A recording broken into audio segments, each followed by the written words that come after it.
Hello everyone, स्वागत है आपका जीएस क्लासेस में। आज हम जीएस क्लासेस के ज्योग्राफी सीरीज़ में class 11th NCERT fundamentals of physical geography के chapter distribution of ocean and continents के पार्ट 3 प्लेट टेक्टोनिक्स को डिस्कस करने जा रहे हैं।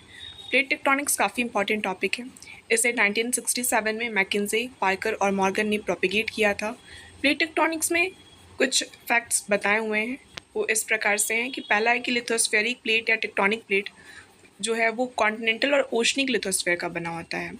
आपने इसके पहले वाले क्लास में पढ़ा होगा कि कैसे जो लिथोस्फेरिक प्लेट्स हैं उनका मूवमेंट होता है, उनके नीचे एस्थेनोस्फीयर होते हैं, और ये जो लिथोस्फेरिक प्लेट होता है ये क्रस्ट और मेंटल के अपर मोस्ट पार्ट से मिलकर बना होता है। नेक्स्ट हमारा कि plates move horizontally over the asthenosphere as rigid units. अब जैसे कि आपने जाना क्योंकि नीचे एस्थेनोस्फीयर है उसके ऊपर ये प्लेट्स फ्लोट करते हैं या मूव करते हैं, तो ये हॉरिजेंटल मूवमेंट इनका होता है एज रिजिड यूनिट्स। अगर आप प्लेट्स का डायग्राम देखेंगे या फिर अगर अर्थ को आप with help of lithospheric plates देखने की कोशिश करेंगे तो आप पाएंगे कि ये पूरी तरह से एक रिजिड यूनिट नहीं है, ये क्रैक्ड एक की तरह है। जैसे कोई एक क्रैक होता है तो उसके ऊपर बहुत सारे ऐसे उसके जो ऊपर का लेयर्स है वो डिवाइड हो जाता है, बहुत सारे उसमें क्रैक्स आ जाते हैं। वैसे ही हमारे लिथोस्फेरिक प्लेट्स भी हैं, इनमें भी बहुत सारे क्रैक्स हैं। इनमें ये प्लेट्स बटे हुए हैं आपस में, ओशनिक प्लेट्स हैं, कॉन्टिनेंटल प्लेट्स हैं, और कॉन्टिनेंटल प्लेट्स में भी हम आगे प्लेट्स के डिवीज़न में पढ़ेंगे कैसे मेजर प्लेट्स माइनर प्लेट्स अलग अलग हैं। नेक्स्ट पॉइंट है हमारा प्लेट एज कॉन्टिनेंटल और oceanic depending on which occupy a larger portion of plate. अब प्लेट में कॉन्टिनेंटल और ओशियनिक है तो अब जाहिर सी बात है कि कॉन्टिनेंटल कौन सा होगा, ओशियनिक कौन होगा। ये इस चीज़ पे डिपेंड करता है कि अगर कॉन्टिनेंटल पोर्शन उसने कॉन्टिनेंट वाले पोर्शन में वो ज़्यादा है तो उसे हम कॉन्टिनेंटल बोलेंगे, और अगर ये ओशनिक जो ओशन को कवर करता है तो तब हम इसे ओशनिक बोलेंगे। पर ऐसे प्योरली कुछ नहीं होता कि कॉन्टिनेंटल हो या ओशनिक हो। जैसे पैसिफिक, तो पैसिफिक ओशनिक प्लेट जो है वो फिर भी ओशनिक प्लेट उसको हम बोलते हैं, लेकिन जो बाकी प्लेट्स है जैसे यूरेशियन प्लेट हो गया तो ये कॉन्टिनेंटल भी है और ओशनिक भी है, क्योंकि ये पार्शियल होता है, वो आधा कॉन्टिनेंट को कवर करता है और कुछ पार्ट उसके ओशन को कवर करते हैं। तो इस तरह से इनका डिवीज़न होता है। वही नीचे के पॉइंट में है Pacific is largely oceanic and Eurasian is continental, but it is not purely continental. Next हमारा अर्थ्स लिथोस्फीयर प्लेट्स। अब हमने बात किया जब इन प्लेट्स के बारे में, तो हम देखते हैं कि इन बेसिस ऑफ साइज़ पे जो लिथोस्फेरिक प्लेट्स हैं उनको फर्दर 3 डिवीज़न किया जा सकता है, मेजर प्लेट्स, माइनर प्लेट्स और माइक्रो प्लेट्स। अब ये जो मेजर प्लेट्स हैं ये 7 हैं हमारे, ये इनका डिवीज़न साइज़ पे हुआ है, तो ये जो सबसे बड़े बड़े साइज़ के जो प्लेट्स हैं वो मेजर प्लेट्स हैं।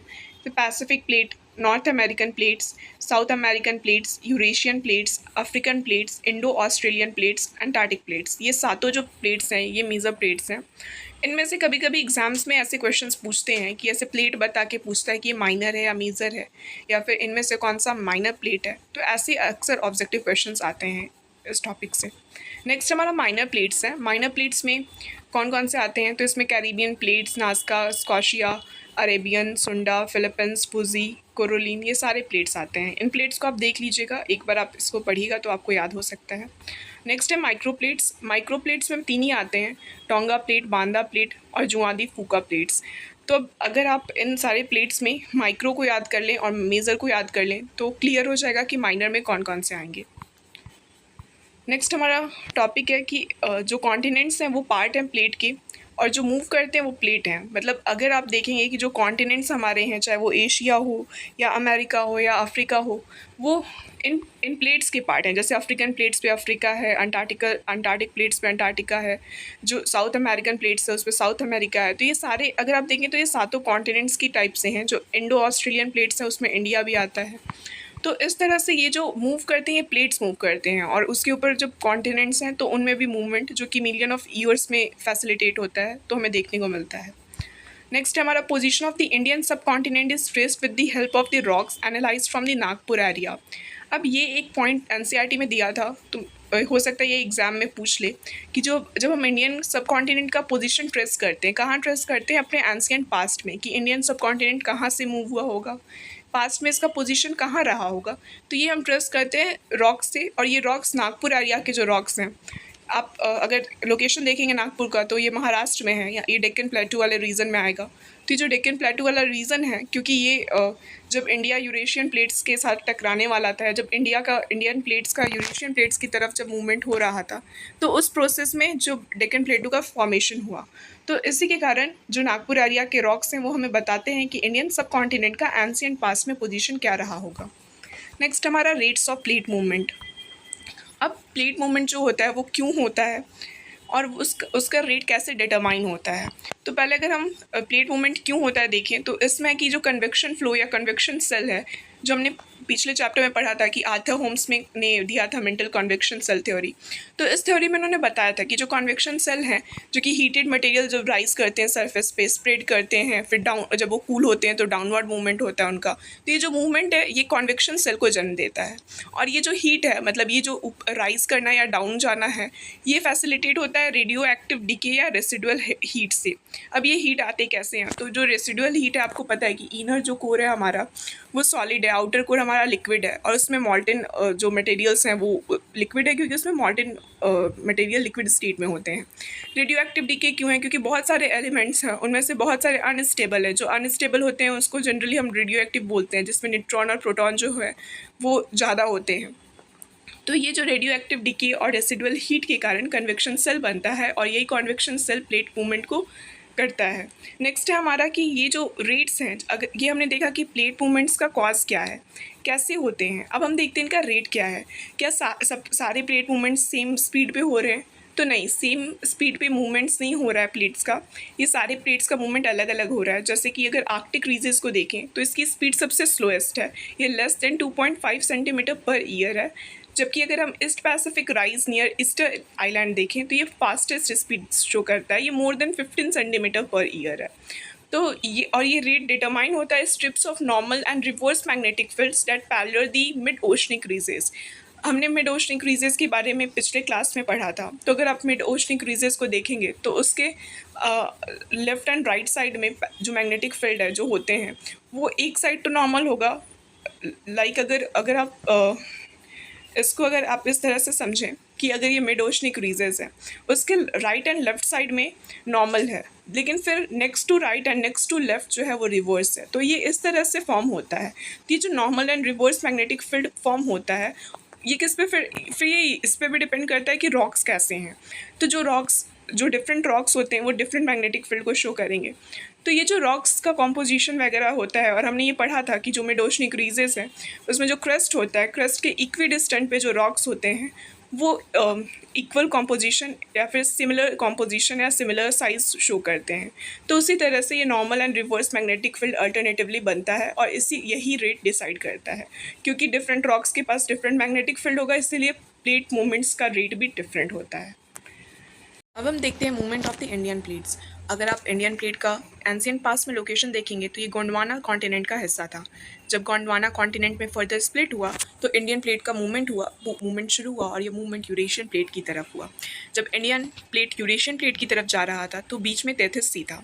तैथिस सी से इंडियन प्लेट का जब कन्वर्जेंस हुआ, जब ये प्लेट्स आपस में टकराएं, तो उससे कुछ माउंटेन रेंजेस प्रोड्यूस हुए, जैसे काराकोरम रेंज जो कि वोल्केनिक है, क्योंकि यहाँ पे तैथिस सी जो था उसका सबडक्शन हुआ होगा।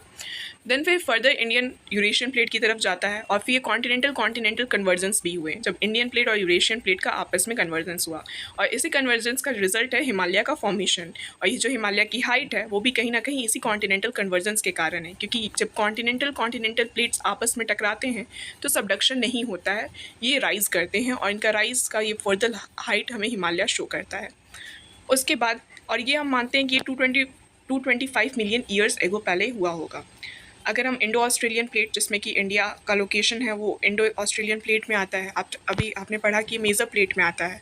तो ये जो मेजर प्लेट है इसका एक्सटेंशन कहाँ तक है, तो ये ईस्ट में राखिन योमा हिल जो माउंटेन्स हैं म्यांमार के, वहाँ तक है। अगर फर्दर ईस्टर्न मार्जिन की हम बात करें तो ये ईस्ट ऑफ ऑस्ट्रेलिया में रिज का फॉर्मेशन करता है। वेस्टर्न मार्जिन की हम बात करें तो ये किरथर माउंटेन पाकिस्तान, जो कि सिंध बलूचिस्तान रीजन में आता है, वहाँ तक है। और ये फर्दर एक्सटेंड होता है मकरान कोस्ट और ज्वाइन करता है रेड सी रिफ्ट है उसको अलॉन्ग दी चागोस आर्कीपेलाजो। तो ये जो चागोस है ये आप अगर देखेंगे तो ये मॉरिशस के आसपास का इलाका है। तो ये हमने बात किया कि इसका जो हमारा इंडो ऑस्ट्रेलियन प्लेट है इसका एक्सटेंशन कहाँ कहाँ तक है, ईस्ट और वेस्ट में। अगर हम बाउंड्रीज़ की बात करें साउथ में, तो इंडियन और अंटार्कटिक प्लेट्स का जो बाउंड्री बनाता है, ये इंडो ऑस्ट्रेलियन प्लेट और अंटार्कटिक प्लेट का जो बाउंड्री बनाता है वो ओशनिक रिज है। ये ओशनिक रिज बना हुआ है और इसी के नीचे से अंटार्कटिक प्लेट्स शुरू होते हैं। अगर हम बात करें फॉर्मेशन ऑफ डेक्कन ट्रैप्स की, तो जैसे कि हमने बात किया कि जो इंडियन प्लेट जो इंडो ऑस्ट्रेलियन प्लेट था उसका मूवमेंट यूरेशियन प्लेट की तरफ हो रहा था। तो जब ये अपने नॉर्थवर्ड जर्नी में था तो ऐसा माना जाता है कि तभी डेक्कन ट्रैप्स का फॉर्मेशन हुआ। पर ये 225 मिलियन ईयर्स एगो जो इंडियन प्लेट है उसका नॉर्थवर्ड जर्नी शुरू हुआ था, लेकिन डेक्कन ट्रैप्स का फॉर्मेशन 60 मिलियन ईयर्स एगो होगा। जैसा कि आप जानते हैं ये जो प्लेट्स का मूवमेंट है इसमें बहुत टाइम लगता है, मिलियंस ऑफ ईयर्स लगते हैं तब ये कुछ जाके कुछ मीटर्स ट्रैवल करते हैं। तो उसी तरह जब 60 मिलियन ईयर्स एगो जब इंडियन प्लेट्स जब जा रहा था तो तब ये किसी मेंटल प्लूम हॉटस्पॉट के ऊपर गया होगा, और वहाँ से जब मेंटल प्लूम हॉटस्पॉट के ऊपर से इसकी जर्नी हो रही होगी तो नीचे से वोल्केनो, क्योंकि वो हॉटस्पॉट रीजन है तो वोल्केनिक इरप्शंस हुए होंगे और वो volcanic eruptions basaltic lava flow किए होंगे। बेसाल्टिक लावा फ्लो आपको पता है फ्लूइड इन नेचर है, इसीलिए जो ये डेक्कन ट्रैप्स है इनका फॉर्मेशन हुआ। और आपने इसके पहले वाले चैप्टर में पढ़ा था कि जो फ्लड बेसाल्टिक फ्लो होता है ये बहुत दूर तक के रीजन्स में जाता है। तो आज हम देख सकते हैं कि जो डेक्कन प्लेटो रीजन है ये काफ़ी दूर तक फैला हुआ है। ये हमने आज बात किया टेक्टोनिक प्लेट्स के बारे में, प्लेट टेक्टोनिक्स थ्योरी के बारे में और इंडियन प्लेट्स का मूवमेंट के बारे में। Thank you so much for today's discussion. अगर आपको ये वीडियो अच्छी लगी हो तो please do like share and subscribe. Thank you.